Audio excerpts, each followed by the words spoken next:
Welcome to Skeleton Story, a story time with Fairy. و خوش آمدین به دنیای شاهنامه، کتاب پادشاهان ایران. در این مجموعه به آغاز آفرینش جهان، ظهور نخستین شاهان و نبردهای میان روشنایی و تاریکی خواهیم کرد.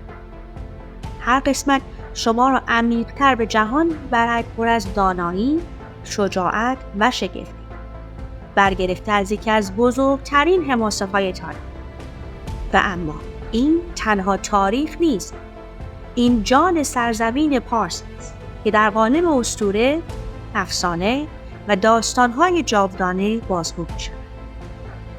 برای هزاران سال شاهنامه فردوسی داستان شاهان و پهلوانان، دیوان و اژدها، عشق و وفاداری و نبرد همیشگی میان نور و تاریکی را در دل خود می‌گنجاند. در اینجا شاهد دلاوری‌های قهرمانانی چون رستم و سهراب خواهید و با تاریکی اهریمن و خشم موجودات سنگین روبرو می‌شوید.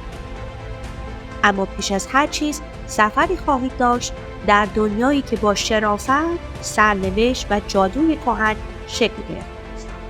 هر قسمت این مجموعه با روایت و حسی طراحی شد تا این داستان‌ها را زنده کنید. حتی اگر تاکنون هیچ صفحه‌ای از شاهنامه را نخواندید، این روایت در دل شما جان خواهد گرفت. چه کودک و چه بزرگسال، این داستان‌ها برای شما است. چرا که درس‌هایی که در دل خودمان هنوز هم در زندگی ما جا دارند. پس راحت بنشینید، چشمانتان را ببندید و آماده سفری شوید به جهانی که خورشید و ماه سخن میگویند و افسانه‌ها هرگز نمی‌گویند. سپاس که اینجا هستید. قسمت اول تولد جهان و کیومرث فردا منتشر خواهد شد. تا آن زمان دلتان نترس و داستانتان استوار باشد.